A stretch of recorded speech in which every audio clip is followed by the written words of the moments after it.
Bonjour à tous et bienvenue ici sur le plateau de TVM. On continue ici de vous présenter les 16 candidats de la 7e circonscription de Seine-Saint-Denis, donc pour ces élections législatives 2012 qui auront lieu les 10 et 17 juin. La circonscription, la 7e, qui regroupe Montreuil et Bagnolet. Avec nous aujourd'hui sur ce plateau, Salim Khelif, bonjour. Bonjour, merci de me recevoir.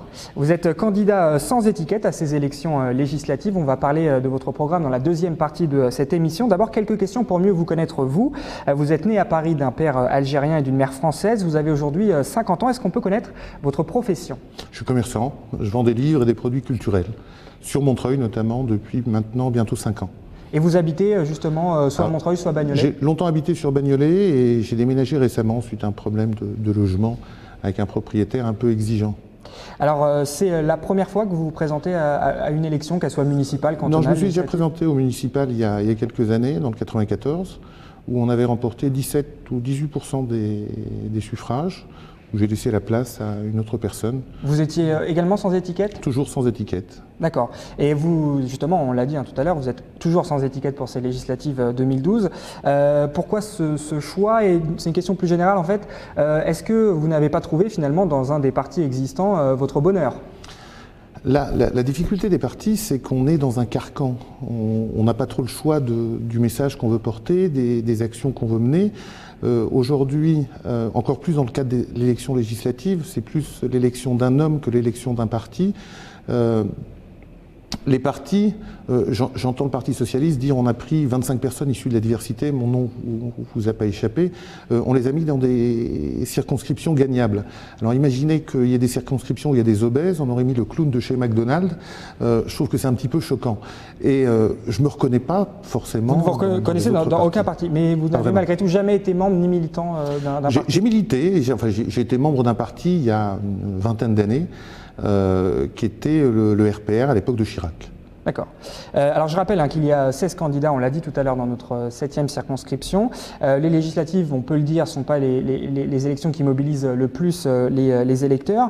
Vous n'avez pas le sentiment qu'une candidature comme la vôtre, sans étiquette, peut contribuer un peu à brouiller les pistes dans l'esprit des électeurs? Moi, je crois que, en fait, c'est une réponse à un réel besoin et un réel malaise. Il y a, par exemple, sur Montreuil, sur 16 candidats, vous avez 5 candidats sans étiquette. Est-ce que c'est un hasard? Est-ce que c'est le fruit du hasard?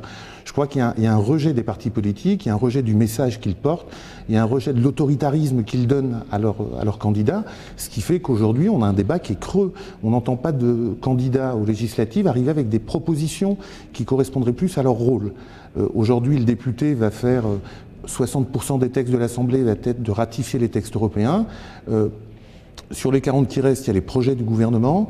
Le rôle du député va être de les amender, donc de les modifier, de les adapter, ou bien va être de les refuser. Mais il a aussi pour mission de proposer faire des propositions de loi, ce qu'on abordera très certainement. Ça aussi, ça peut se faire dans le cadre d'un parti d'ailleurs, soit en passant.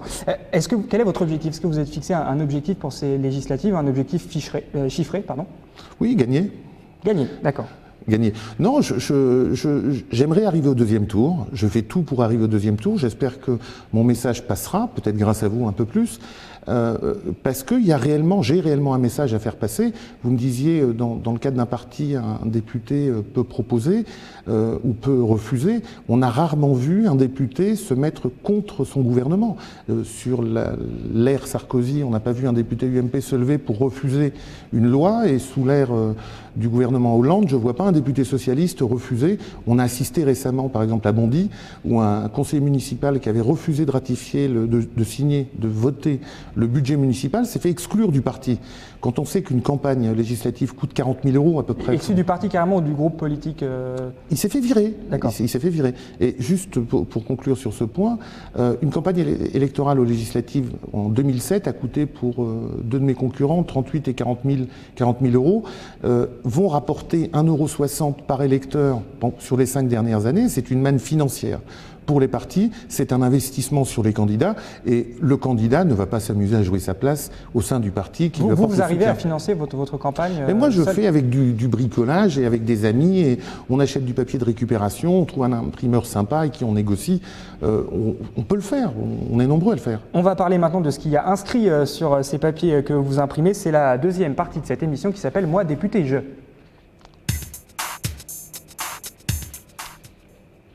Alors vous nous l'avez dit, Salim Kelly, votre objectif c'est donc de gagner ces élections législatives. Ouais. Alors mettons-nous dans cet état d'esprit. Vous êtes député demain à l'Assemblée nationale. Quel genre de député allez-vous être pour les Montreuillois et les Bagnoletais? En fait, je me propose d'être un député qui soit au-dessus des partis, au-dessus du clivage rive-droite qui crée une rivalité au détriment des préoccupations des Français. On voit des députés de droite à l'Assemblée lire Le Figaro pendant que le député de gauche parle et inversement lire Le Monde quand c'est le député de droite qui parle. Moi, je veux être un député qui va travailler sur des problèmes concrets. Nos institutions, la Ve République est conçue dans cet esprit-là. Le gouvernement donne une orientation politique et les députés l'approuvent ou la désapprouvent ou l'amendent. Alors vous parlez de problèmes concrets, on va y venir justement à ces problèmes complets. Oui, concret, oui. Pardon, concret. Je me perds dans mes mots. Non. Ces problèmes concrets, je voudrais que vous nous citiez 3 mesures que vous allez prendre si vous êtes élu à l'Assemblée nationale, 3 mesures en faveur des Montreuillois et des Bagnoletais et 3 mesures phares de votre programme. Alors 3 mesures, ça va être un peu court parce que j'en ai plein, mais je crois que la première mesure que j'aimerais prendre, c'est amender l'article L238 du Code électoral. Ça peut paraître un peu technique. Oui, il faut préciser là. Je suis juriste à la base, j'ai fait des études de droit. Aujourd'hui, lorsqu'un maire est élu, il a une carte blanche. Il est là pour toute la durée de son mandat. Quoi qu'il fasse, on ne peut rien dire. Anticor, par exemple, dont j'ai signé la charte, propose tout un tas de mesures pour la transparence sur les commissions d'attribution de logements, de marché et le reste. Moi, j'ai envie d'aller plus loin et de proposer sur cet article où un tiers du conseil municipal, au cas où il démissionne, le maire est en devoir de convoquer des élections complémentaires. Moi, j'aimerais que ce ne soit pas des élections complémentaires, mais ce soit une réélection du maire. Qu'on refasse les élections. Là, on est sur un côté de moralisation, on va dire, de la vie locale. Et de démocratie. C'est votre première préoccupation. La deuxième? La deuxième préoccupation, c'est les banques. On parle beaucoup des banques, on dit les banques, les transactions financières, mais en fait, il y a 9,5 millions de pauvres en France, ou une dizaine de millions. J'ai un chiffre officiel de la Banque de France. Il y a aujourd'hui 9 750 000 incidents bancaires enregistrés à la Banque de France. Chaque incident bancaire, pour un chèque inférieur à 51 euros, coûte 50 euros. Donc votre solution, c'est quoi? Moi, c'est de limiter, déjà de différencier les pénalités sur les chèques entre les professionnels et le particulier. Le particulier qui n'a que son chéquier pour acheter à manger à sa famille, il va faire un chèque de 30 euros pour s'acheter à manger, la banque va lui taxer derrière 50 euros plus les pourcentages trimestriels plus annuels et des fois il se fait virer. C'est de dire stop, on ne taxe plus les chèques de cette façon, il est inconcevable, abusif, impossible à admettre que pour 30 euros de chèque sans provision, je vais payer 50 euros. Il faut transformer ça en pourcentage, alors je ne sais pas, 8-10%, c'est à négocier. Troisième préoccupation, Salim Kelly? Troisième préoccupation, je crois que c'est la violence des femmes. Aujourd'hui, envers les femmes. Envers les femmes, pardon.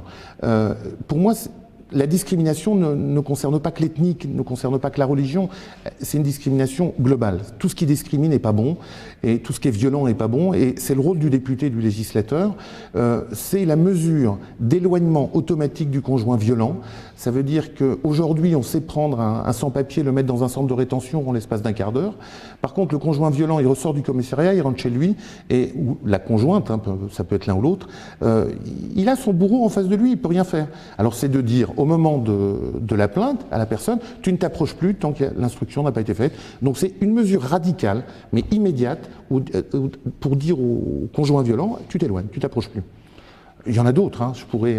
On vous a demandé 3, c'était l'exercice, c'était le jeu, ce sera le jeu d'ailleurs pour tous les candidats sur TV. Si 3 mesures, c'est le jeu pour tous les candidats. Il y a une dernière question qu'on va vous poser, toujours dans une hypothèse de se projeter, on va dire, dans le temps. On a parlé tout à l'heure de victoire. Maintenant, si vous n'êtes pas au second tour de ces élections législatives dans la 7e circonscription, est-ce que vous appellerez à voter pour quelqu'un ou pas? C'est une question qu'on m'a déjà posée ce matin encore et la semaine dernière. Je crois que chaque citoyen français est assez mature et assez grand pour savoir pour qui voter. Le principe du désistement républicain était valable sous la 4e République parce qu'il était difficile de rassembler la gauche ou de rassembler la droite ou peu importe. Je crois qu'il n'appartient pas à un homme politique de dire voter pour l'un ou voter pour l'autre. C'est de dire voter en votre âme et conscience et au contraire de les orienter à faire leur choix sur des critères qui sont fondamentaux, qui sont l'homme, les propositions et l'engagement. Merci Salim Kelly d'être venu sur notre plateau. Je vous en prie. Merci à tous de nous avoir suivis. Je vous dis à très vite ici sur TVM pour continuer à parler de ces élections législatives.